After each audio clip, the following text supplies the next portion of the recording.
దేవుడు ఇశ్రాయేలుకి ఇచ్చిన ధర్మశాస్త్రాన్ని వారు తృణీకరించారు. దేవుడే వారి రాజై పరలోకమందు సింహాసనాసీనుడై కూర్చుండి వారి యోగ క్షేమాల గురించి ఆలోచన చేసి వారిని పోషించి సంరక్షించి వారిని కాచి కాపాడి భద్రపరిచి కనాను దేశంలోనికి తీసుకుని వచ్చాడు. కనాను దేశంలో ప్రవేశించిన తర్వాత వారు దేవుని తప్ప మరెవరిని పూజించకూడదు అనేది వారి నిబంధనలో ఆజ్ఞ. ఏ విగ్రహములకు సాగిలపడకూడదు అనేది వారి దేవుడు ఇచ్చిన ఆజ్ఞలలో మొట్టమొదటిది.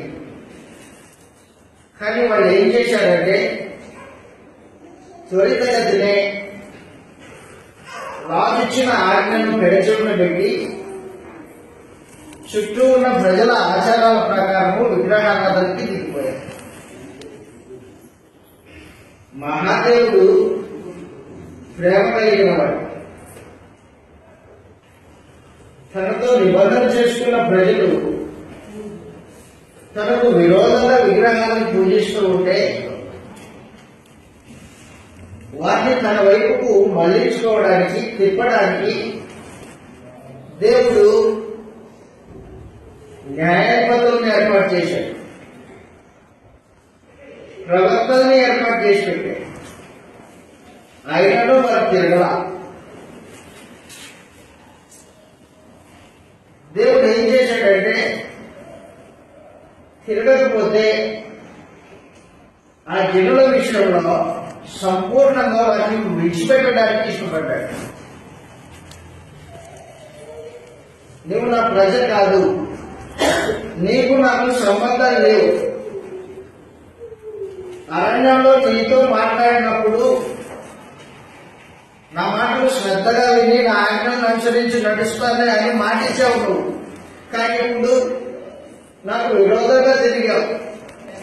నా సేవకుల్ని పంపిస్తే నా సేవకుల మాట కూడా వినకోకుండా నీ మొండితనంతో బతికావు అని దేవుడు ఇశ్రాయేలుని సంపూర్ణంగా విడిచిపెట్టేసి వారి మధ్యలో నుండి యేసుక్రీస్తు వారిని పుట్టించి యేసుక్రీస్తు వారి ద్వారా ఆయా భాషలు మాట్లాడే వారిని, ఆయా జనాంగంలో ఉన్న వారిని, ఆయా ప్రజల్ని ఆయన రక్తం చేత కొని తన రాజ్య ప్రజలుగా స్వీకరించడానికి ఇష్టపడ్డాడు దేవుడు. ఇర్మియా గ్రంథము 31వ అధ్యాయము 31వ వచనం నుండి చదువుతాను. ఇర్మియా గ్రంథము 31వ అధ్యాయము 31వ వచనం నుండి దేవుడు క్రొత్త నిబంధన చేయబోతున్నాడు. క్రొత్త నిబంధన ఇశ్రాయేలీయులతో మునుపు చేసిన పాత నిబంధన వంటిది కాదు. ఇది చెబుతున్నాడు, ఇదిగో నేను ఇశ్రాయేలు ఇంటి వారితోనూ యూదా వారితోనూ క్రొత్త నిబంధన చేయు దినములు వచ్చుచూ ఉన్నవి. ఇదే యెహోవా వాక్కు. నేను ఐగుప్తులో నుండి వారిని రప్పించుటకై నేను వారిని చేయి పట్టుకున్న దినమున వారి పితరులతో చేసిన నిబంధన వంటిది కాదు. క్రొత్త నిబంధన పాత నిబంధన వంటిది కాదు. నేను వారి పెనిమిటినైనను వారు ఆ నిబంధనను భంగం చేసుకునేది అనుకో. ఇదే యెహోవా వాక్కు. దేవునితో నిబంధనలో నిలిచి ఉండవలసిన ఇశ్రాయేలీయులు ఆ నిబంధనను ఏం చేసుకున్నారు? భంగం చేసుకున్నారు. నేను వారి పెనిమిటినైనను, పెనిమిటి అంటే భర్త, నేను వారి భర్తనైనను వారు నన్ను తృణీకరించారు, భంగం చేసుకున్నారు, వ్యభిచరించారు, విగ్రహారాధనలోకి దిగిపోయారు. కాబట్టి నేను ఇప్పుడు క్రొత్త నిబంధన చేయబోతున్నా. క్రొత్త నిబంధన చేయాలంటే పాత నిబంధన నెరవేర్చబడాలి. పాత నిబంధన నెరవేర్చబడుకోకుండా క్రొత్త నిబంధన చేసుకోవడానికి అవకాశం లేదు. ఒకతను ఒక స్త్రీని వివాహం ఆడాడు. ఈ వివాహ బాంధవ్యము మరణం వరకు ఉంటుంది అన్నమాట. ఎవరు వారిద్దరిని వేరు చేయడానికి వీలు లేదు.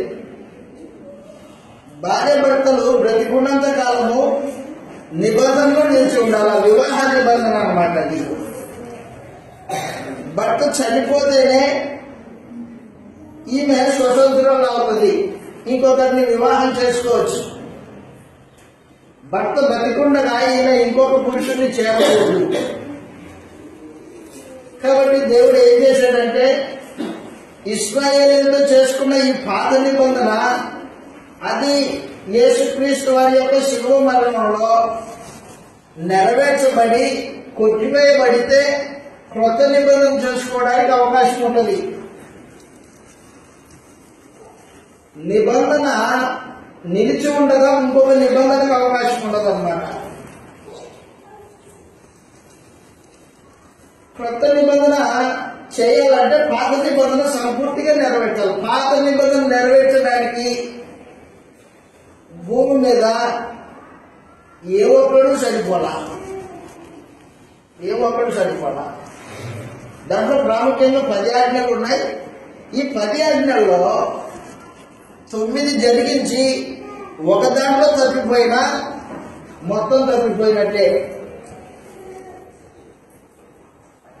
లేదు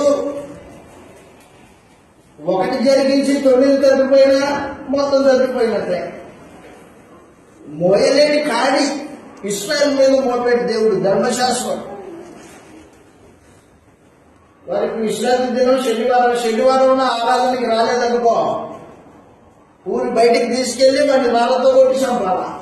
కఠినమైన శిక్ష ధర్మశాస్త్రం. ఎవరైనా దేవుని ఎదుటి పాపం చేశాడు అనుకో, గొర్రె పిల్లని మేక పిల్లని తీసుకొని వచ్చి బలి అర్పించాల. గొర్రె పిల్ల పాపం చేసిన ప్రతిసారి కఠినమైన శిక్షలు ఉండేవి ధర్మశాస్త్రంలో. పాటించడానికి ఎవరికి సాహసించి జరిగించేవాడు కాదు. ఉదాహరణ నా మీద ఉన్నాడు, కొన్ని జరిగిస్తాడు, కొన్నిట్లో తగ్గిపోతాడు. ఎవరైనా నెరవేర్చడానికి సమర్థతగా లేదు. కాబట్టి ధర్మశాస్త్రం అలాగే నిలిచింది, మోయలేని కాడిగా ఉంది వారికి. అపోస్తుల కార్యములు 15వ అధ్యాయంలో అపోస్తుడైన పేతురు ఇలాగ తెలియజేశాడు. అపోస్తుల కార్యములు 15వ అధ్యాయం, ధర్మశాస్త్రము ఇశ్రాయేలీయుల మీద మోయలేని కాడిగా ఉంది అని చెప్పేశాడు. 15వ అధ్యాయం అపోస్తుల కార్యములు 15వ అధ్యాయము 7వ వచనం నుండి మనం చదివితే, సహోదరులారా, ఆరంభమందు అన్యజనులు నా నోట సువార్త వాక్యం విని విశ్వసించులాగున మీలో నన్ను దేవుడు ఏర్పరచుకున్నానని మీకు తెలియదు. మరియు హృదయం ఎరిగిన దేవుడు మనకు అనుగ్రహించినట్టుగానే పరిశుద్ధాత్మను అనుగ్రహించాడు. డైరెక్ట్ చదువుతాం 9వ వచనం నుండి. వారి హృదయములను కొత్త నిబంధన జనులు వారి హృదయాలు విశ్వాసం వలన పవిత్రపరచబడి మనకును వారికి ఏ భేదమైనను లేకుండా కనపరచలేదు. మన పితరులమైనను మనమైనను మోయలేని అదనమాట. ధర్మశాస్త్రం ఎలాగుంది ఇశ్రాయేల్ ప్రజలకి అంటే మోయలేని కాడిగా ఉంది అన్నమాట. మోయలేని కాడి. ఆ బరువును దించేది ఎవరు? ఆ కాడిని మోసేది ఎవరు? ఇశ్రాయేల్ ప్రజల కొరకు ప్రభువైన యేసు భూమి మీదకి వచ్చాడు. యేసు ప్రభు భూమి మీదకి వచ్చి ధర్మశాస్త్రానికి లోబడిన వాడై తన జీవిత కాలంలో ధర్మశాస్త్రం నుండి ఒక పొల్లైనను తప్పుకోకుండా జీవితాన్ని కొనసాగించిన వాడు ప్రభు యేసు. దాన్ని నెరవేర్చాడనమాట. దాన్ని నెరవేర్చి తన జీవితంలో కల్వరి శిలువలో దాన్ని ఎత్తేస్తాడు. దాని మీద ఉన్న చేపలను తుడి చేస్తాడు యేసు ప్రభు. గలతీయులకు రాసిన పత్రిక 4వ అధ్యాయము 4వ వచనంలో ఇలా రాయబడింది. గలతీయులకు రాసిన పత్రిక 4వ అధ్యాయము 4వ వచనంలో, అయితే కాలము పరిపూర్ణమైనప్పుడు దేవుడు తన కుమారుని పంపెను. ఆయన యేసుక్రీస్తు స్త్రీయందు పుట్టి మనము దత్తపుత్రులము కావాలని బాగుర్తు పెట్టుకోండి. ధర్మశాస్త్రము మోయలేని కాని ధర్మశాస్త్రానికి లోబడి ఉన్న వారిని విమోచించుటకై ధర్మశాస్త్రమునకు లోబడెను.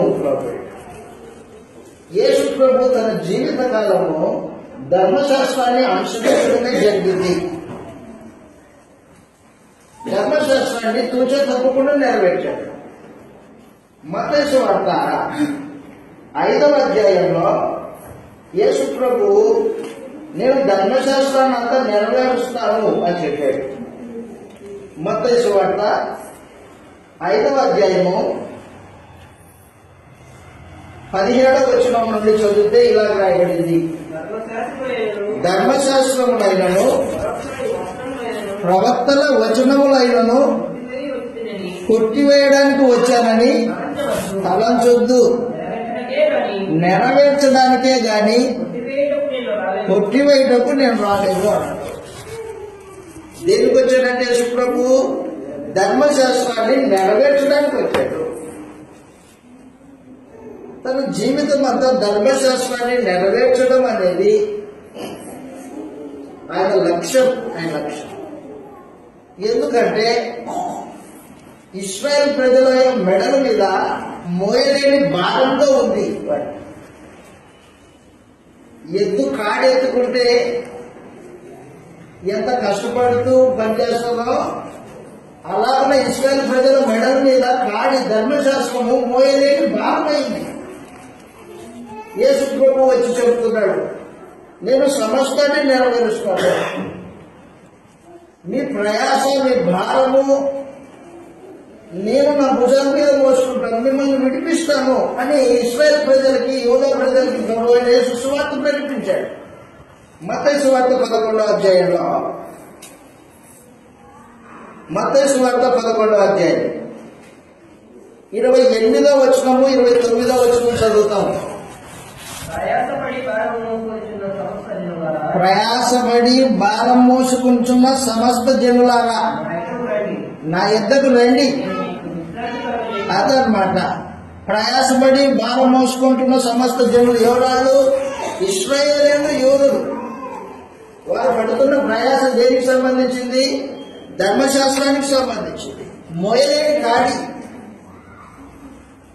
ప్రయాసపడుచు భారం మోసుకొనుచున్న సమస్త జనులారా నా యొద్దకు రండి, నేను మీకు విశ్రాంతిని ఇస్తాను. క్రొత్త నిబంధన విశ్రాంతికి సంబంధించింది. దేవుని నుండి పాప క్షమాపణ పొందుకునే అవకాశము క్రొత్త నిబంధన ద్వారా అనుగ్రహింపబడింది మానవ జాతికి. పాత నిబంధన ఎల్లప్పుడూ శిక్ష విధించేదై ఉంది. కానీ క్రొత్త నిబంధన పాప క్షమాపణ కలగజేసి దేవుని దయను పొందుకునే కృప ఏర్పాటు జరిగింది క్రొత్త నిబంధన ద్వారా. కాబట్టి ధర్మశాస్త్రము దాన్ని నెరవేర్చి కొట్టివేస్తాను నేను, నా దగ్గరికి రండి. అయితే నా దగ్గరికి వచ్చి నా కాడి మోసుకోండి అన్నాడు. ఆ కాడిని తీసేస్తాను, నా కాడి ఎత్తుకోండి అన్నాడు. ధర్మశాస్త్రం అనే కాడిని తీసేసి కొత్త నిబంధన అనే కాడిని మీ భుజాల మీద ఎత్తుకోవాలా? రండి అని పిలుపునిచ్చాడు యేసు ప్రభు. చదువుతాం కిందికి 29వ వచనంలో, నేను సాత్వికుడును దీన మనసు గలవాడును గనుక మీ మీద నా కాడి ఎత్తుకొని నా యొద్ద నేర్చుకొనుడి, అప్పుడు మీ ప్రాణములకు విశ్రాంతి దొరుకును. ఏలయనగా నా కాడి సులువును, నా భారము తేలికగా ఉన్నది. క్రొత్త నిబంధన గురించి ప్రభువు యేసు మాట్లాడిన సందేశం అన్నది. నా కాడి సులువు అయింది, నేను సాత్వికుని దీన మనసు కలిగిన వాడిని. మీరు వచ్చి నా కాడిని ఎత్తుకోండి, మీ ప్రాణాలకి విశ్రాంతి వస్తుంది అని యేసు ప్రభు ప్రకటించాడు. ప్రకటించిన రీతిగానే యేసు ప్రభు ధర్మశాస్త్రమును కల్వరి శిలువలో కొట్టేశాడు. నెరవేర్చి కొట్టేశాడు. ఊపని కొట్టేసేది కాదు అది. మీరు మొయ్యలేకపోతున్నారు కదా, ఇది తీసేయండి అని దేవుడు దాన్ని అలా తీసేయలేదు సులభంగా. దాన్ని నెరవేర్చి కొట్టేశాడు. భార్య బతికుండగా ఇంకొక పురుషుడిని భర్త బతికుండగా ఇంకొక పురుషుడిని స్త్రీ చేరకూడదు. కాబట్టి ఇశ్రాయేలు ప్రజలు మోయలేని కాని ధర్మశాస్త్రం, ఆ ధర్మశాస్త్రాన్ని కొట్టేస్తేనే ఇశ్రాయేలీలు యేసు ప్రభు దగ్గరకు వచ్చి యేసు ప్రభువుని రాజుగా అంగీకరించడానికి అవకాశం. కాబట్టి దేవుడు ఏం చేశాడంటే, మహాకృప కలిగిన వాడు కల్వరి శిలువలో యేసు ప్రభు యొక్క మరణము ద్వారా మోయలేని కాడిని ధర్మశాస్త్రాన్ని కొట్టేశాడు. కొలస్సీయులకు రాసిన పత్రిక 2వ అధ్యాయము 12వ వచనము 13వ వచనం చదువుతాం.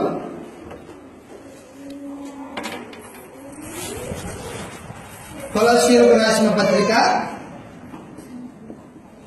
2వ అధ్యాయము 12 నుంచి 15 వచనాలు. బాప్తిస్మము పొంది ఆయనతో కూడా పాతి పెట్టబడిన వారై ఆయన మృతులలో నుండి లేచిన దేవుని ప్రభావమందు విశ్వాసముంచడం ద్వారా ఆయనతో కూడా లేచితిరి.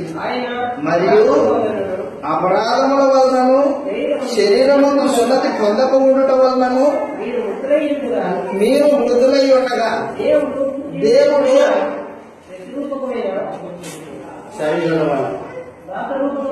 వ్రాతరూపకమైన ఆజ్ఞల వలన మీ మీద రుణంగాను మనకు విరోధంగాను నుండిన పత్రమును మేకులతో కొట్టి దాని మీద చేవ్రాతను తొడిచివేసి మనకు అడ్డం లేకుండా దాన్ని ఎత్తేశాడు. ధర్మశాస్త్రాన్ని దేవుడు ఏం చేశాడు? మేకులతో సిలువకు కొట్టేశాడు. ఇది పనికిరాదు, ఇంకా అయిపోయింది, ఎక్స్పైర్ డేట్ వచ్చేసింది ధర్మశాస్త్రానికి. దాని ముగింపు యేసు ప్రభు యొక్క శిలువ మరణంలో జరిగింది అన్నమాట. సమస్తాన్ని నెరవేర్చాడు. కల్వరి శిలువలో యేసు ప్రభు ఏం సెలవిచ్చాడంటే, శిలువ మీద చనిపోయినప్పుడు ఆయన తండ్రి సమస్తాన్ని నెరవేర్చాను అని చెప్పేశాడు. ఏం నెరవేర్చాడు? సమస్తం. ధర్మశాస్త్రాన్ని నెరవేర్చాడు, ప్రవక్తల లేఖనాన్ని నెరవేర్చాడు.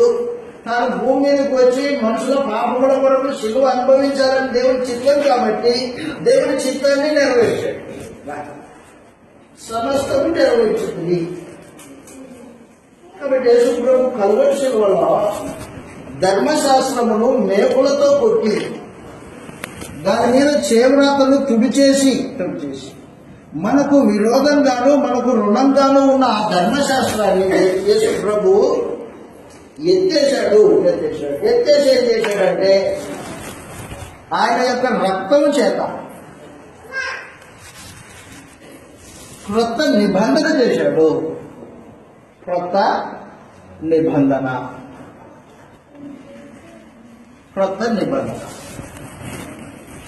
ఎవరైతే యేసు ప్రభు యొక్క రక్తాన్ని ఆశ్రయిస్తారో, ఆయన యొక్క రక్తంలో తమ పాపాలు కడుక్కుంటారో వారు క్రొత్త నిబంధన జనులు. ఎవరు పడితే వాళ్ళు క్రొత్త నిబంధన జనులు అవ్వడానికి లేదు. నేను యేసు ప్రభు నవ్వుకున్నాడా, బాప్తిసం తీసుకున్నా, నేను కూడా కొత్త నిబంధన జనులే బాగా కుదరదు. యేసుని నీవు రాజుగా అంగీకరించి నీ హృదయాన్ని ఏలుబడి చేసే చక్రవర్తి యేసు. అన్ని విషయంలో నేను ఆయన మాట వింటాను. ఇక మీదట నా జీవితము నాకు ఇష్టానుసారంగా ఉండదు. నన్ను యేసు ప్రభు కొడుకున్నాడు రక్తంతో, ఆయనకి ఇష్టంగా బ్రతుకుతాను అని ఎవరైతే ఇష్టపూర్వకంగా యేసు ప్రభు దగ్గరికి వస్తారో వారిని యేసు ప్రభువు తన రక్తం చేత కడిగి క్రొత్త నిబంధన జనులుగా చేస్తాడు. రక్తం చేత కడగబడుకోకుండా ఒక వ్యక్తి క్రొత్త నిబంధన జనాంగం కాలేదు. లూకా సువార్త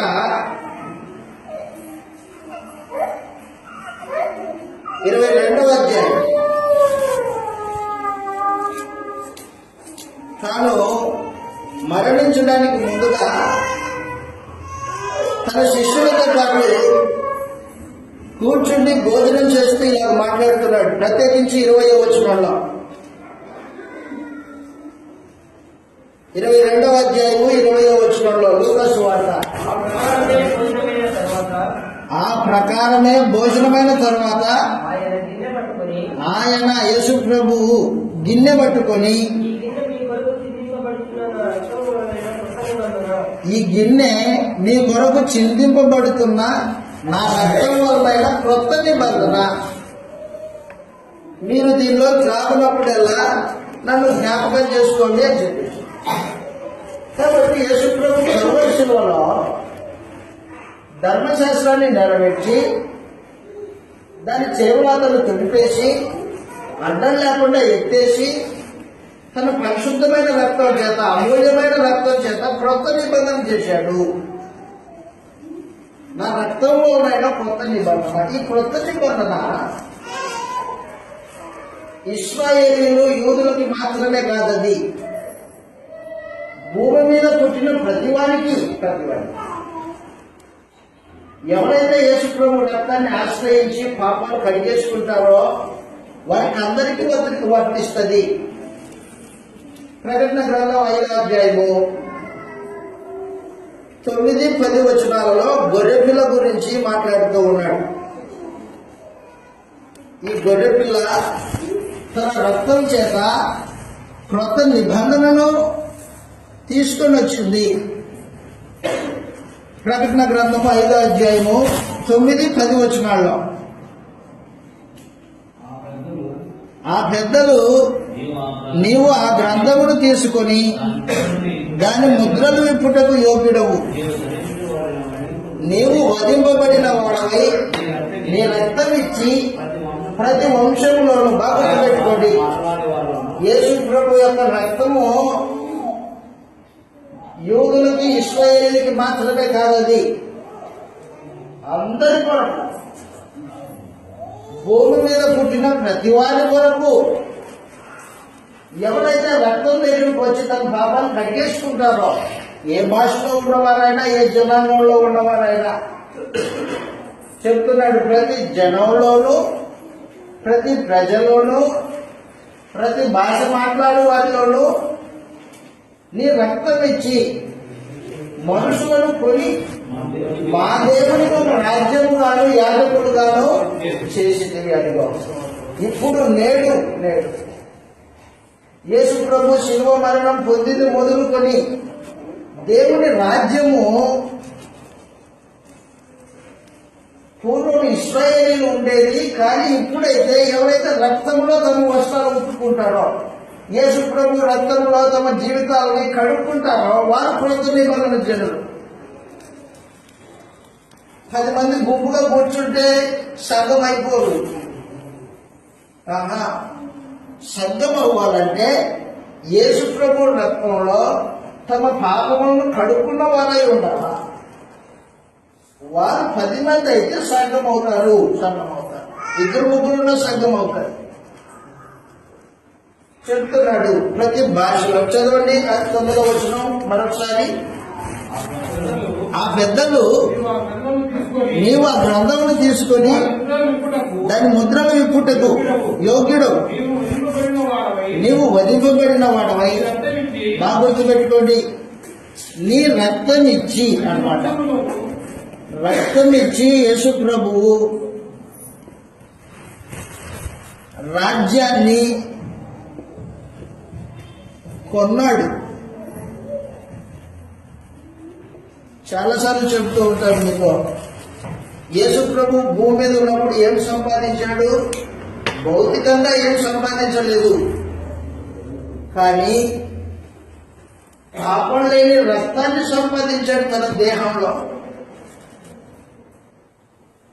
పాపము ప్రవేశించుకోకుండా తన ఆలోచనలని, పాపము ప్రవేశించుకోకుండా తన క్రియల్ని, జీవితాన్ని సంపూర్ణంగా దేవుడికి సమర్పించుకున్నాడు. యేసు ప్రభు సమర్పించుకున్నాడు. నాలో పాపం ఉందని మీలో ఎవరు స్థాపిస్తాడు అని సవాల్ ఇచ్చినాడు జనాంగానికి.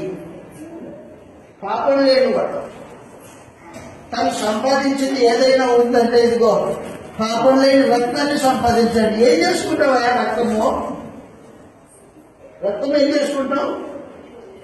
రక్తంతో పాపులైన వారిని కొంటాను. పాపంలో మగ్గిపోతున్న వారిని, దేవుడికి దూరంగా బ్రతుకుతున్న వారిని, దేవుడి ఉగ్రతకు పాత్రులైన వారిని, దేవుడికి శత్రువుగా మారిన మనుషుల్ని, అపమాన సంబంధుల్ని నేను కొనుక్కుంటాను అన్నాడు. సరే, నువ్వు కొనుక్కుంటావు లేయా, రక్తం నుంచి కొనుక్కుంటావు. యేసు నన్ను కొనుక్కో అని నీ దగ్గరికి వచ్చేవాళ్ళు ఎవరు? ఇష్టపూర్వకంగా వచ్చేవాళ్ళు ఎవరు? నువ్వేమో కొనుక్కోవడానికి సిద్ధమయ్యావు. యేసు ప్రభు నా కోసం ప్రాణం పెట్టావు, ఇదిగో నన్ను కొనుక్కో, నీ రాజ్య ప్రజగా చేసుకో అని ఇష్టపూర్వకంగా రక్తాన్ని ఆశ్రయించే వాళ్ళు ఎవరు? యేసు ప్రభు యొక్క రక్తము అందరి పాపముల వరకు చెందింపబడింది. వాస్తవం. కానీ ఆయన రక్తము ఎవరిని పడితే వాళ్ళు కొనడానికి ఉద్దేశించింది కాదని, ఎవరిని పడితే వాళ్ళు కొనుక్కోవడానికి ఉద్దేశించిన రక్తం కాదది. ఎవరైతే తమ పాపముల విషయమై దేవుని ఎదుట క్షమాపణ పొందాలి, నేను పరలోకం వెళ్ళాలి, నాకు దేవునితో పాటు నిత్యత్వం కావాలి, యేసు ప్రభు యొక్క రక్తము ద్వారా నా పాపాలు కడిగేసుకోవాలి అని ఎవరైతే ఇష్టపూర్వకంగా వచ్చి ఆయన శిలువను హత్తుకొని ఆయన రక్తం చేత పాపాలు కడిగేయబడడానికి ఇష్టపడతారో వారికి యేసు ప్రభు కొట్టాడు. అందరినీ కొనడు. మనం కూరగాయ కొనుక్కోవడానికి మార్కెట్కి వెళ్తాం. రకరకాల కూరగాయలు ఉంటాయి. దాంట్లో వంకాయ 2 రకాలు ఉంటాయి, బెండకాయ 2 రకాలు ఉంటాయి. దాని రేటు 30, దీని రేటు 40. ఏమో 10 రూపాయలు తేడా అంటే చూడాలి కూరగాయలు ఎట్టున్నాయో అంటే దాంట్లో కొన్ని పుచ్చిపచ్చులు ఉంటాయి 30 రూపాయలు. దాంట్లో ఏం కొంటాం మనం? 10 రూపాయలు పోతుందాయి అని మంచిగా కొంటాం. ప్రభువు యేసు కూడా తన జీవితంలో సంపాదించిన రక్తం, పాపం లేని రక్తం, భూమి మీద యేసు ప్రభుకు తప్ప ఎవరికే కానీ లేదు. అలాంటి రక్తము ఎవరికి పడితే వాడికి ఇస్తాడా? ఎవరైతే ఇష్టపూర్వకంగా తన దగ్గరికి వచ్చి తమ పాపాలని కడిగేసుకుంటామో వారికి ఉద్దేశించాడు యేసు ప్రభు తన రక్తం ఇచ్చి కొనుక్కుంటాడు, తన వారిగా చేసుకుంటాడు. అక్కడే రాయబడింది, 10వ వచనం చదువుతాం. ప్రతి జనములోను, ప్రతి వంశములోను, ఆయా భాషలు మాట్లాడే వారిలోను, ప్రతి ప్రజలోను, ప్రతి జనములోను దేవుని కొరకు తన రక్తం ఇచ్చి మనుషుల్ని కొంటాడు. మా దేవునికి వారిని ఒక రాజ్యముగాను యాజకులుగాను చేసింది అని. దేవుని రాజ్యం, నేడు దేవుని రాజ్యం ఎవరు? పూర్వం ఇశ్రాయేలీయులు వాళ్ళకి ధర్మశాస్త్రం ఇచ్చాడు, వాళ్ళు ధర్మశాస్త్రాన్ని భంగం చేసుకున్నారు, దేవుని తృణీకరించాడు. వారి మధ్యలో యేసు ప్రభువును పుట్టించాడు, ధర్మశాస్త్రాన్ని సంపూర్ణంగా నెరవేర్చేటట్టు కార్యక్రమాలు జరిగించాడు. యేసు ప్రభు ధర్మశాస్త్రాన్ని కలవశలో కొట్టేసి తన నిర్దోషమైన రక్తం చేత కొత్త నిబంధన ఏర్పాటు చేసి పెట్టాడు. ఈ నిబంధన ఇష్టపూర్వకంగా యేసు ప్రభు రక్తాన్ని ఆశ్రయించిన వారికి ఉద్దేశింపబడింది. మన దగ్గర 10 రూపాయలు ఉంది. ఈ 10 రూపాయలతో 10 రూపాయల కంటే విలువైన వస్తువు ఏదైతే ఉంటుందో దాన్ని కొనుక్కుంటాం. ఒక వస్తువు ఉంది అక్కడ, ఆ వస్తువు ఈ 10 రూపాయల కంటే గొప్పదనుకున్నాను నేను. అప్పుడు ఏం చేస్తాను? అయ్యా ఇదిగో 10 రూపాయలు ఇచ్చేసి ఆ బొమ్మ కొనుక్కుంటాను. నా దృష్టిలో ఈ 10 రూపాయల కంటే ఆ బొమ్మ విలువైంది. ఇప్పుడు యేసు ప్రభువు తన అమూల్యమైన రక్తాన్ని ఇచ్చి మనుషుల్ని కొనుక్కున్నాడు, సంఘాన్ని కొనుక్కున్నాడు. అంటే ఇప్పుడు సంఘము యేసు ప్రభు రక్తం కంటే విలువైనది, గొప్పది. సంఘము యేసు ప్రభు రక్తం కంటే విలువైంది. ఆ సంఘమే దేవుని రాజ్యం, ఆ సంఘమే దేవుని ప్రజలు, ఆ సంఘమే దేవుని యొక్క జనాంగమై ఉన్నారు. ఒక రోజున అపోస్తలుడైన పౌలు సువార్త ప్రకటించాడు. సువార్త ప్రకటించినప్పుడు సువార్త విన్న కొంతమంది యూదులు పౌలు ప్రకటిస్తున్న సువార్తను తిరస్కరించారు. తిరస్కరిస్తే పౌలు ఏం చేశాడంటే అన్య జనుల దగ్గరికి వెళ్ళాడు, అన్య జనులకు సువార్త ప్రకటించాడు. అన్య జనులు సువార్త ప్రకటిస్తే అన్య జనులు సువార్తను విని యేసు ప్రభు రక్తాన్ని ఆశ్రయించి నిత్య జీవం కొరకు యేసు ప్రభు దగ్గరకు వచ్చారు. అమ్మ ఆ వెనకాల ఇద్దరు నిద్రపోతున్నారు చూడమ్మా, వింటున్నారమ్మా? మీరే ఇద్దరు వినండి, జాగ్రత్తగా వినండి, వినాలి. సరే కూర్చోండి, అట్లా కూర్చుంటే మీకు నిద్ర వస్తుంది. నిద్రపోకూడదు వాక్యం దగ్గర. మీకు అర్థం కాకపోతే బయటికి వెళ్ళిపో, అంతే. నిద్రపోకూడదు. అపోస్తల కార్యములు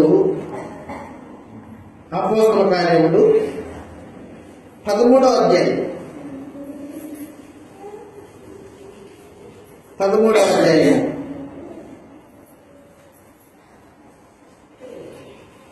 46వ వచనము 47వ వచనం చదువుతాం. అప్పుడు పౌలు బర్నబాయు ధైర్యముగా ఇట్లనేది, దేవుని వాక్యము మొదట మీకు చెప్పుట ఆవశ్యకమే, అయినను మీరు దానిని త్రోసేసి, దేన్ని తోసేశారు? సువార్తను తోసేశారు. కొంతమంది మీరు దాన్ని త్రోసివేసి మిమ్ముడు మీరే నిత్య జీవమునకు అపాత్రులుగా ఎంచుకొచ్చున్నారు. గుర్తుపెట్టుకోండి, ఒకటి సువార్తని నమ్మలేదంటే నీ బాధ్యత ఏముండదు. నువ్వు సువార్త చెప్పావు, నమ్మలేదు, వదిలే. వాళ్ళందుకు వాళ్ళే నిత్య జీవానికి అపాత్రులుగా ఎంచుకున్నారట. వాళ్ళు మిమ్మల్ని మీరే నిత్య జీవమునకు అపాత్రులుగా ఎంచుకొనుచున్నారు. ఇదిగో మేము అన్ని జనుల ఎందుకు వెళ్తున్నాం? ఏమైనగా నీవు భూదిగంతముల వరకు రక్షణార్థముగా ఉన్నట్లు నిన్ను అన్ని జనులకు వెలుగుగా ఉంచి ఉన్నానని ప్రభువు మాకు ఆజ్ఞాపించును అని. మీరు ఎదురు సువార్త చెప్పండి. నమ్మిన వాడు రక్షింపబడతాడు, నమ్మని వారికి శిక్ష విధింపబడుతుంది అని చెప్పేయండి. చెప్పిన తర్వాత ఇక్కడ ఉన్న యూదులు నమ్మకపోయేసరికి అన్ని జనులు ఎందుకు వచ్చారు? 48వ వచనంలో అన్ని జనులు ఆ మాటలు విని సంతోషించి మన దేవుని వాక్యము మహిమపరిచి, ఎవరు మహిమపరిచింది? అన్ని జనులు మహిమపరిచారు. మరియు నిత్య జీవమునకు నిర్ణయింపబడిన వారందరూ విశ్వసించిరి. అది బాగా గుర్తుపెట్టుకో. ఎవరు నిత్య జీవానికి నిర్ణయింపబడతారో వారు మాత్రమే యేసుప్రభు శిలువ రక్తం దగ్గరికి వస్తారు. వారు మాత్రమే శిలువను హత్తుకొని తమ పాపాలు కడిగేసుకోవడానికి బాప్తిస్మం తీసుకుంటారు. యేసుని రాజుగా అంగీకరిస్తారు. ఇష్టపూర్వకంగా వచ్చిన వాళ్ళు నిత్య జీవానికి పాత్రులు కాదు. నిత్య జీవం కావాలని వచ్చే వారికి యేసు ప్రభు తన రక్తం చేత కొనుక్కుంటాడు అన్నమాట. చదువుతో ఇలా రాయబడింది. తిమోతికి రాసిన మొదటి పత్రిక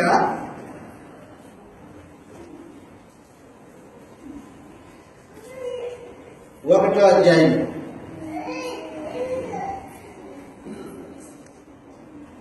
15వ వచనంలో, తిమోతి గారికి రాసిన మొదటి పత్రిక 1వ అధ్యాయం 15వ వచనంలో, పాపులను రక్షించుటకు క్రీస్తు యేసు లోకమునకు వచ్చిన వాక్యము పూర్ణ అంగీకారమునకు యోగ్యమునై ఉన్నది. సూచక్రియ జరిగితే నమ్ముతాను అనేవాడు పనికిరాడు. ఇక్కడ నాకేదన్నా మేలు జరిగితే నేను యేసు ప్రభువును నమ్ముకుంటాను, పనికిరాడు. ఇలాంటి వాడు పనికిరాడు. చెప్పాడు అక్కడ, పాపులను రక్షించుటకు క్రీస్తు యేసు లోకమునకు వచ్చిన వాక్యము అది పూర్ణ అంగీకార యోగ్యమైనది, నమ్మదగినది. వాక్యాన్ని విని నమ్మి విశ్వసించి ఎవరైతే వస్తారో వారిని యేసు ప్రభువు తన రక్తం చేత కడిగి పవిత్రుడిగా చేస్తాడు. చదువు కిందికి వెళ్తున్నాడు. అట్టి వారిలో నేను ప్రధాని, పౌలు అంటున్నాడు కలవరిస్తాడు, నేను ప్రధాని అయినను నిత్య జీవము నిమిత్తము తనను విశ్వసింపబోవానికి నేను మాదిరిగా ఉండులాగున యేసుక్రీస్తు తన దీర్ఘశాంతమును ఆ ప్రధాన పాపి అయిన నాయందు కనపరుచున్నట్లు నేను అనుకరింపబడింది అదన్నమాట. అయినను తనను విశ్వసింపబోవారు, నిత్య జీవం నిమిత్తం విశ్వసింపబోవారు. బాగా గుర్తుపెట్టుకోవాలా. దేవుని రాజ్యము నేడు సంఘము. యేసు ప్రభు తన ప్రాణం ఇచ్చి సంఘాన్ని కొన్నాడు. అయితే ఎవరిని కొన్నాడు? ఎవరైతే ఇష్టపూర్వకంగా యేసు ప్రభు రక్తాన్ని ఆశ్రయిస్తారో, మొట్టమొదటిది. ఎవరైతే నిత్య జీవం కావాలి నాకు అని ఎవరైతే వస్తారో వారిని రక్తం ఇచ్చి కొంటాడు. కొని దేవునికి రాజ్యముగాను దేవునికి యాజకులుగాను చేస్తాడు. పేతురు గారు రాసిన మొదటి పత్రిక 2వ అధ్యాయం 9వ వచనం. పేతురు గారు రాసిన మొదటి పత్రిక 2వ అధ్యాయము 9వ వచనంలో, మరియు అయితే చీకటిలో నుండి ఆశ్చర్యకరమైన వెలుగులోనికి నిమిత్తము ఏర్పరచబడిన వంశము, రాజులైన యాజక సమూహము, పరిశుద్ధ జనమును, దేవుని సొత్తైన ప్రజలనై ఉన్నారు. దేవుని వంశం, రాజులు, యాజకులు, పరిశుద్ధ జనం. ఒకప్పుడు ఈ టైటిల్ ఈ బిరుదులన్నీ ఎవరుకునేది? ఇశ్రాయేలీయులకు. కానీ ఇప్పుడు ఎవరైతే యేసు ప్రభు రక్తాన్ని ఆశ్రయించి చీకటి జీవితాన్ని విడిచిపెట్టి పాపమును అసహించుకొని నీతిగా బ్రతకడానికి ఎవరైతే ఇష్టపూర్వకంగా వస్తారో వారిని యేసు ప్రభు తన రక్తం ఇచ్చి కొనుక్కొని దేవుని ప్రజలుగా, దేవుని వంశంగా, తనతో పాటు రాజులుగా ఉండడానికి, తనతో పాటు యాజకులుగా ఉండడానికి, పరిశుద్ధమైన జనంలో ఉండడానికి రక్తం ఇచ్చి కొట్టాడు. ఆ కొనబడిన జనులు రాజ్యం అంటే, ఆ కొనబడిన ప్రజలు సంఘం అంటే. కాబట్టి పూర్వం ఇశ్రాయేలు దేవుని ప్రజలు, కానీ నేడు ఎవరైతే యేసుప్రభు రక్తాన్ని ఆశ్రయించి పాపాలు కడిగేసుకుంటారో ఇష్టపూర్వకము సుఖం బలవంతంగా కాదు. ఈ రోజున మనుషులు భౌతికమైన దేవుల కోసం యేసుప్రభు నమ్ముకునే వాళ్ళు. అలాంటి వాళ్ళని యేసుప్రభు తన రక్తాన్ని ఇచ్చి కొనడు. నిత్య జీవము నిమిత్తము తనను విశ్వసింపబో వారిని రక్తం ఇచ్చుకుంటాడు. చీకటిని అసహించుకొని నీతిలో జీవితాన్ని కొనసాగించడానికి ఎవరైతే ఇష్టపడతారో వారిని రక్తం ఇచ్చుకుంటాడు. అపవాది అధికారంలో నుంచి విడిపించబడి దేవుని ప్రజల్లో ఉండడానికి ఎవరైతే ఇష్టపడతారో వారిని కొన్నాడు. మనం మంచి కూరగాయలు కొన్నట్లు ప్రభువుని వేసుకున్న రక్తం, అమూల్యమైన రక్తం చేత నీతి మొత్తాన్ని కొనడానికి వచ్చాడు. ఆయన తమ జీవితాన్ని మార్పు చేసుకుని నిత్య జీవం కావాలని హృదయంలో గాఢమైన కోరిక కలిగిన వారిని యేసు ప్రభు తన రక్తం ఇచ్చి కొనడానికి వచ్చాడు. అందరి కోసం ప్రాణం వచ్చింది. ప్రాణం పెట్టిందేమో అందరి కోసమే, కానీ రక్తం ఇచ్చి కొనుక్కొని తన ప్రజలుగా చేసుకునేది అందరినీ చేసుకోడు. ఎవరైతే వాక్యమును మహిమపరిచి వాక్యానుసారంగా తమ జీవితాలను దిద్దుబాటు చేసుకుని చీకటి జీవితాన్ని అసహించుకొని వెలుగు సంబంధంతో బతుకుతారో, నీతిగా బ్రతకడానికి ఇష్టపడతారో వారిని కొంటాడు. అపవాది అధికారాన్ని, లోక సాంగత్యాన్ని విడిచిపెట్టిన వారిని కొంటాడు ఆయన. లోకంతో స్నేహం చేసే వారిని కొనడు. గుర్తుపెట్టుకోండి. ఒకవేళ నువ్వు బాప్తిస్మం పొందేటప్పుడు లోకాన్ని అసహించుకొని ఉండొచ్చు. వచ్చిన తర్వాత నీ పాత బుద్ధి అలాగే పెట్టుకొని ఇంకా లోకాన్ని ఆశిస్తున్నావు అనుకో, నీకు యేసు ప్రభు రక్తం వర్తించదు. వచ్చిన తర్వాత మళ్ళా లోకం వైపు చూస్తే వర్తించదు. వచ్చిన వాడు వాక్యానికి అనుసరించి జీవితాన్ని కొనసాగిస్తూ నమ్మకస్తుడై ఉండాలి. నమ్మకస్తులకి నిత్య జీవం ఏర్పాటు చేసి పెట్టాడు యేసు ప్రభు. అపనమ్మకస్తులకి, అప్రమాణికులకి పరలోకంలో చోటు లేదు. కాబట్టి క్రొత్త నిబంధన జనులు, దేవుని రాజ్య ప్రజల వాళ్ళు ఇష్టపూర్వకంగా యేసుని రాజుగా అంగీకరించిన అయా, నువ్వు నా కోసం ప్రాణం పెట్టావు, నువ్వు రాజుగా మూడవ దినం తిరిగి లేపబడి దేవుడి చేత రాజుగా నియమింపబడ్డావు, నీ అధికారం కింద బతుకుతాను చెప్పాడు కదా. మత్తయి సువార్త 11:29 నేను సాత్వికుని దీన మనసు కలిగిన వాడిని, ఎవడైనా నా దగ్గరకు వచ్చి నా కాడు ఎత్తుకుంటే నా కాడు సులువు అన్నాడు. కొత్త నిబంధనను అనుసరించి బ్రతకడం అనేది సులువైన మార్గం. కఠినమైనది చాలా కఠినమైంది. ఎవరు కఠినమైందండి? ఏమా, 2 బిడ్డలు పుట్టారు తల్లికి. 2 బిడ్డల్లో పెద్దవాడు 5 సంవత్సరాల వయసు వచ్చింది, వాడిని బడికి పంపించింది. బడి పంపిస్తే వాడు ఇష్టపూర్వకంగా బడికి వెళ్ళాడు. రెండో వాడు 4 సంవత్సరాల వయసు వాడు సంవత్సరం తిరగగానే వాడికి 5 వచ్చాయి. వాడిని బడికి పంపించి మొరాయిస్తున్నాడు, కొట్టినా కూడా మొరాయిస్తున్నాడు. ఇష్టపూర్వకంగా బడికి వెళ్ళిన వాడు చదువు నేర్చుకుంటాడు. మొరాయించి ఏడ్చి దెబ్బలు తగిలినా కూడా లోపల వాడు ఏమైపోతాడు? పాడైపోతాడు, లోపల దుష్టుడైపోతాడు. అలాగన ఇష్టపూర్వకంగా యేసు ప్రభు కాడిని ఎత్తుకుంటే ఆ కాడి నీకు సులువు. ఎవడో బలవంతం చేసి నేను లాక్కొని వచ్చి కాడు కట్టి మూకాడేసి నీ మీద కాడెత్తారనుకో, మోయలేవు.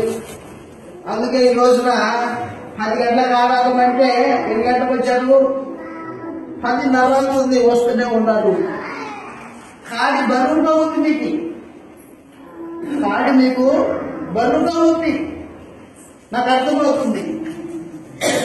సులువుగా లేదు మీకు. ఎందుకు సులువుగా లేదు? దాన్ని ఇష్టపడి వస్తే సులువుగా అవుతుంది. అది భారంతో వచ్చినది కఠినమే. కాబట్టి నేను చెప్పేది ఏంటంటే, కొత్త నిబంధన జనులు తమ జీవితాలని, తమ ప్రవర్తనను చీకటిలో నుండి, లోకపు ఆచారాల్లో నుండి, లోక సామర్థ్యంలో నుండి సంపూర్ణంగా మార్పు చేసుకున్న వాళ్ళు దేవుని రాజ్య ప్రజలు.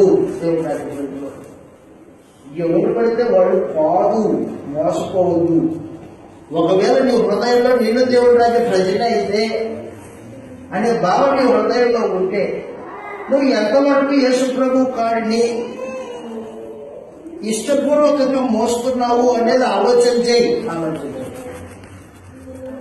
ఎవరో నీ మీద బలవంతంగా పెడితే మోసేది అది కాడి కాదు.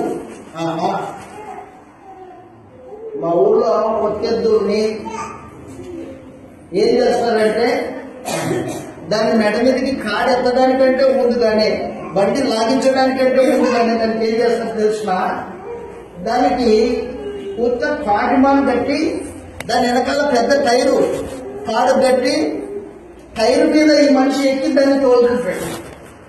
పోదది కూర్చుంటుంది, శాఖలు పెట్టుకుంటాడు ఒకటి, దాని పక్కనే ముందుంటుంది. ఇస్తాడు కొట్టేటట్టు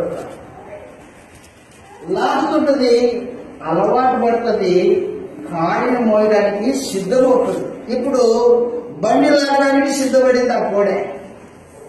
దానికి ఒక పేరు పెట్టుకున్నాడు, దానికి ఒక పేరు ఇష్టంగా పెట్టుకున్నాడు, పేరు పెట్టి పిలిచాడు. పేరు పెట్టి పిలిచగానే అదంతగానే వచ్చి ఆ కాడిని ఎత్తుకుంటుంది. ఒకప్పుడు దాన్ని చాలా కాలం పడింది, ముళ్ళ దెబ్బ పడింది.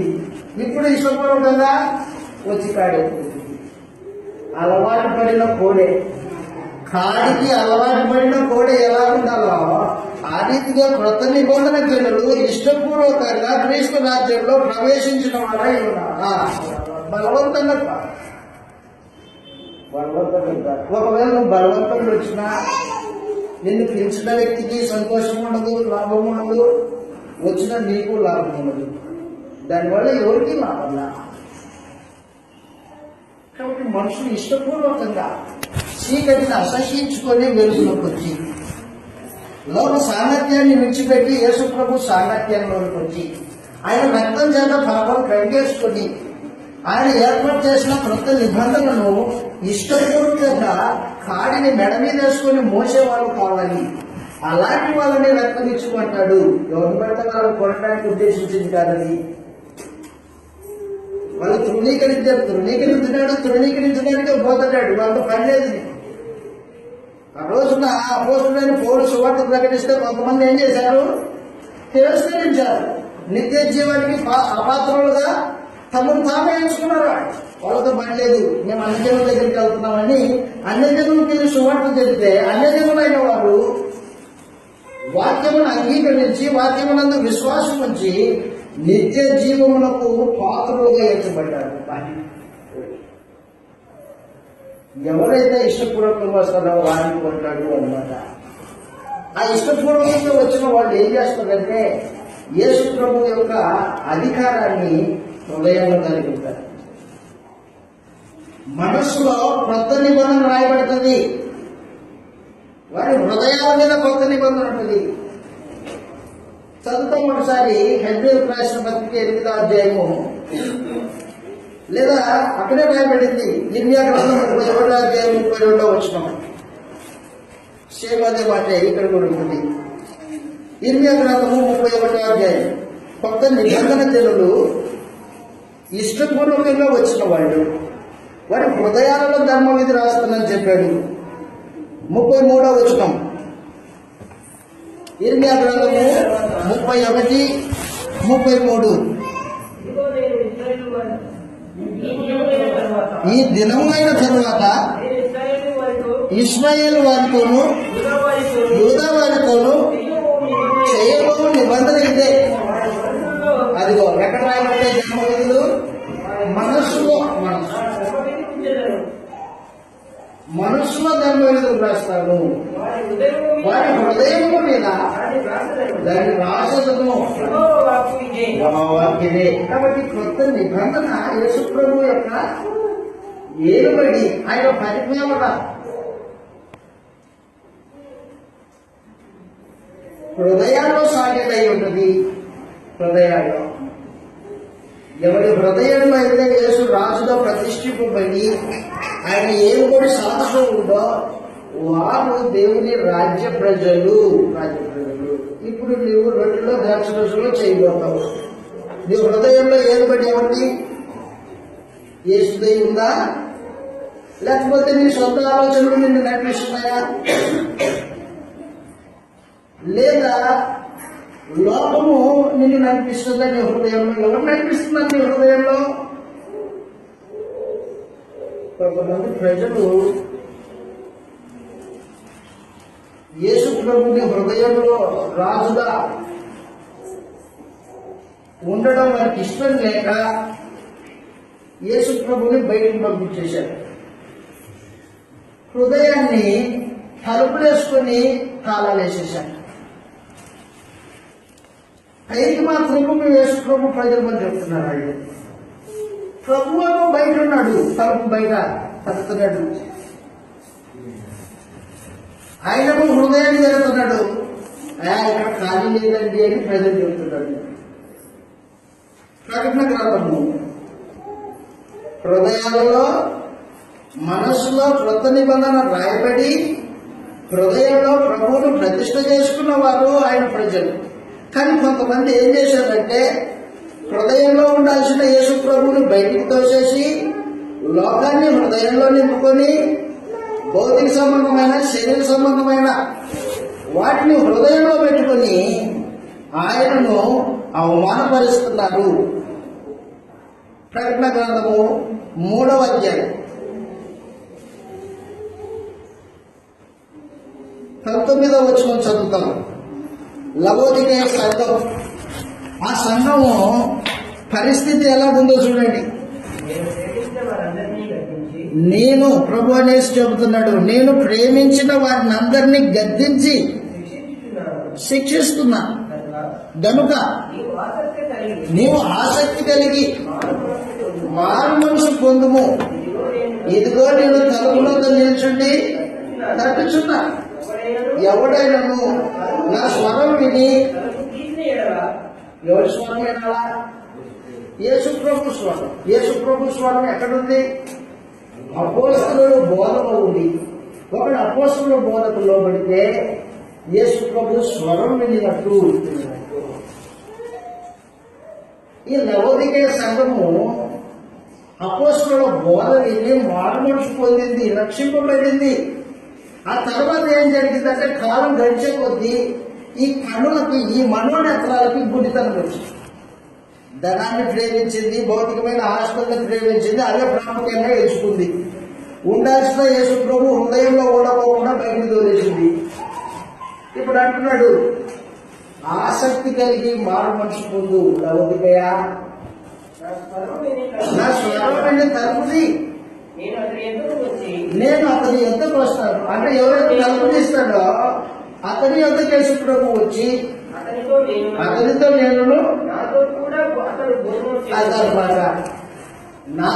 అతను భోజనం చేస్తాడు. కాబట్టి క్రొత్త నిబంధన అనేది మనస్సులోనూ హృదయంలోనూ రాయబడింది.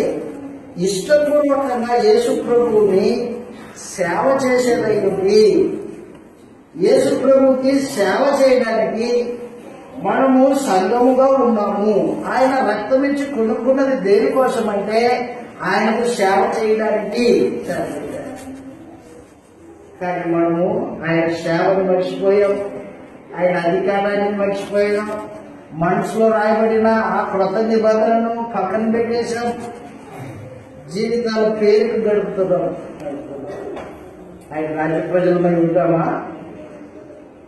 మనం అనుకోవచ్చు ఉంటామని, కానీ నీ హృదయాన్ని చూస్తుంటాడు ప్రభు. నీ నోటి మాటను చూడడు, నీ పై రూపాన్ని చూడడు, నీ హృదయాన్ని చూస్తాడు.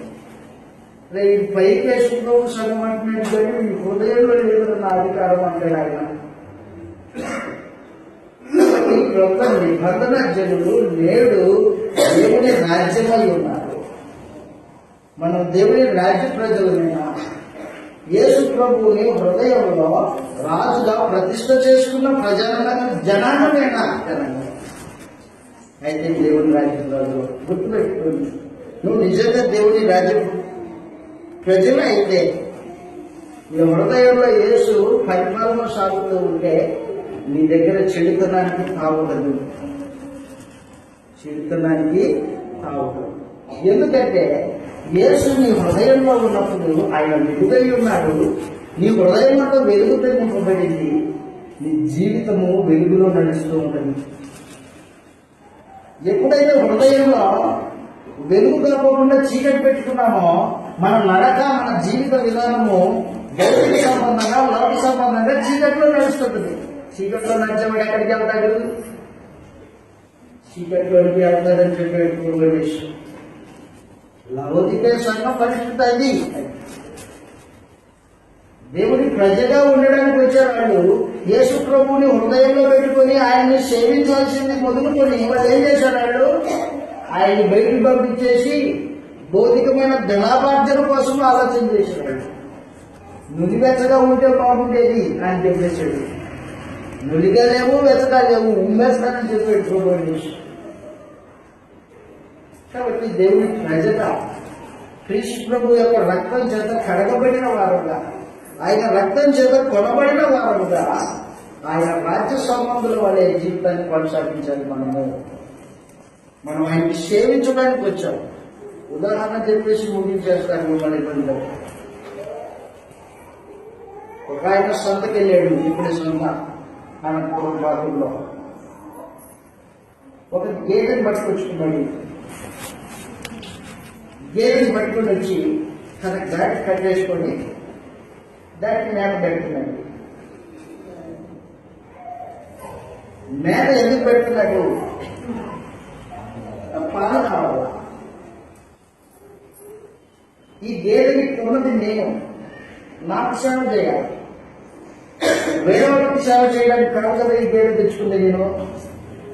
అవును, అలాగే ప్రభువు యేసు తన అమూల్యమైన రక్తం చేత మనం కొనుక్కున్నది, తన గాడిని కట్టుకున్నది దేనికోసం? ఆయనకు సేవ చేయడానికే కాదు. మరి ఆయన సేవించుకోకుండా లోకాన్ని హృదయంలో పెట్టుకొని సేవ చేస్తే, సిరిని హృదయంలో పెట్టుకొని దేవునికి స్థానం లేకుండా చేస్తే, భౌతికమైన నీ శరీర సంబంధమైన కోరికలు హృదయంలో పెట్టుకొని వాటికి సేవిస్తూ ఉంటే క్రీస్తు ప్రభు బయట దాటిపోతే ఇంకెక్కడ ఉంటాడు? ఆయన కొనుక్కున్నవాడు కొనబడిన వస్తువు మీద యజమానికి లోబడాలి. కొనబడిన వస్తువు యజమానికి పనికి రాలేదనుకో, కొనుక్కున్నాడు ఒక వస్తువుని, పనికి రాలా, ఏం చేస్తాడు? అని పనికి పాడేస్తాడు అంతే. ఈరోజు మన పరిస్థితి కూడా అదే. పేరుకి క్రీస్తు సంఘం అని చెప్పుకుంటున్నాం. క్రమశిక్షణ కానీ, ఆత్మ సంబంధమైన భావాలు కానీ, యేసు ప్రభు యొక్క పరిపాలన కానీ మన హృదయాల్లో సాగటం లేదు. సాగుతున్నాయా? సాగితే ఆయన కార్యముల విషయంలో ఆసక్తి కలిగి ఉంటాం. మారు మనసు పొందడంలో ఆసక్తి కలిగి ఉంటాం. మధ్యాహ్నం భోజనం అయింది, నిన్న క్లాస్ అయిన తర్వాత మధ్యాహ్నం భోజనం అయింది, తర్వాత జనాలు లేదు. ఒక క్లాస్ ఉన్నారు కొంతమంది, రెండు క్లాస్ లేదు. అంటే వాక్యం మీద ఆసక్తి లేకనా? మరి దేనికోసం మీ ఆలోచన? కాబట్టి దైవం గుర్తుపెట్టుకుంది. ఆనాడు అన్యజనులు అపోస్తలుడైన పౌలు, బర్నబాలు చెప్పిన వాక్యాన్ని వాళ్ళు ఏం చేశారు? మహిమపరిచారు. వాక్యాన్ని మహిమపరిచే లక్షణము, దాన్ని వినాలనే ఆసక్తి మీ హృదయానికి లేకపోతే నిత్య జీవానికి అపాత్రుడిగా నీవే ఎంచుకుంటున్నావు. నీవే కాబట్టి నేడు దేవుని రాజ్య ప్రజలు ఎవరంటే క్రొత్త నిబంధన కిందికి వచ్చిన వాళ్ళు. ఈ క్రొత్త నిబంధన యేసు ప్రభు రక్తం చేత చేయబడిన నిబంధన. ఎవరైతే యేసు ప్రభు యొక్క రక్తం చేత కొనబడడానికి ఇష్టపూర్వకంగా ఆయన రక్తాన్ని ఆశ్రయిస్తారో వారిని యేసు ప్రభు తన రక్తం చేత కొని దేవునికి ఒక రాజ్యముగాను యాజకుడుగాను చేస్తాడు. యేసు ప్రభు రక్తము నీకు వర్తించాలంటే, నిన్ను కొనాలంటే మొట్టమొదటిగా నీవు పాపాన్ని అసహించుకోవాలా, లోక సాంగత్యాన్ని విడిచిపెట్టాలా. పాపాన్ని అసహించుకుని వెలుగులోనికి రావాలా, నీతిలోకి. లోక సహవాసాన్ని విడిచిపెట్టి క్రీస్తు సహవాసానికి రావాలా. నిత్య జీవం నిమిత్తం యేసు ప్రభువునందు విశ్వాసం ఉంచాలా. అప్పుడు ఆయన రక్తము నీకు వర్తిస్తుంది. ఈరోజుగా ఒక సహోదరులు బాప్తిస్మం పొందారు. కొంతమంది పొందిన వాళ్ళు ఒక వారం కోసం ఒక వారం నిబంధన మీరి బతుకుతూ ఉన్నాం. మనం మీరు బతుకుతున్నాం కాబట్టి మనం అలా ఉండకూడదు. దైవం గుర్తించేది ఏమన్నా ప్రేమించే మాట్లాడుతున్నా. మనం దేవుని రాజ్య ప్రజలుగా భూమి మీద బ్రతుకుతూ ఉంటే పరలోకమందులో దేవుడు సంతోషిస్తాడు, ఆయన ఆనందపడాలి. ఆయన ఆనందింప చేయడానికి యేసు ప్రభు తన రక్తం ఇచ్చి మనల్ని కొనుక్కున్నాడు. మన సంతోషము మన జీవితాన్ని చూసుకుంటే మనల్ని కొనుక్కున్న ప్రభు ఏమైపోవాలా, మన కొరకు ఎదురు చూస్తున్న ఆనందం కొరకు ఎదురు చూస్తున్న దేవుడు ఏమైపోవాలా అలా చూస్తున్నామా? నిత్య జీవం కొరకు వచ్చిన వాళ్ళు శరీర సంబంధమైన వాటి వైపు మళ్ళీ పోతూ ఉంటే ఆయన ఏమనుకుంటాడు? ఆయన ఏమనుకుంటాడు? కొరింథీ సంఘం ఇలాగ అయిపోయింది. కొరింథీ సంఘము ఇలాగ అయిపోయింది. మొదట్లో ఆత్మానుసారంగా ప్రారంభించారు, శరీర సంబంధంగా పరిపూర్ణలు అవ్వడానికి చూస్తున్నారట వాళ్ళు. ఆరంభంలో గొప్పగా ఉంది, కానీ నడక ఆరంభం మొదలుకొని ఇప్పటి వరకు నడక చూస్తే శరీర సంబంధమైన నడక నడుస్తున్నారన్న కొరింథీ పౌరులలో రాసి చెప్పాడు. మొదటి కొరింథీ మీకు చదివినప్పుడు అప్పుడు కాబట్టి దైతే గుర్తుపెట్టుకుని మనం అలా క్రీస్తు రాజ్య ప్రజలుగా, దేవుని రాజ్య ప్రజలుగా, ఆయన రక్తం చేత కొనబడిన వారంగా యేసుని హృదయంలో రాజులో ప్రతిష్ఠ చేసుకుని ఆయనను సేవించాలి, దేవుణ్ణి ఆరాధించాలి. యేసు ప్రభుని సేవించాలా, దేవుణ్ణి ఆరాధించాలా. ఆరాధన వేరే, సేవ వేరే. లోకము 2:1 అనుకుంటుంది. యేసు ప్రభుని ఆరాధిస్తున్నాం మేము అంటున్నాడు. ఆరాధన ఎవరికో తెలియదు, పూజారుడు ఎవరో తెలియదు, ఎవరిని ఆరాధించాలో తెలియదు. వాళ్ళ సంగతి వదిలే అన్నీ తెలిసిన మనం ఏమైపోతున్నాం? కాబట్టి మనం అలా ఉండకూడదని ప్రేమతో మనం చేస్తూ మనం దేవుని సంతోషపెట్టేవారంగా, దేవుని రాజ్య ప్రజలుగా అన్ని విషయాలలో యేసు ప్రభువు యొక్క అధికారానికి లోబడి బ్రతకవద్దని ప్రేమతో మేము మనం చేస్తూ ఈ మాటలతో ముగించేస్తూ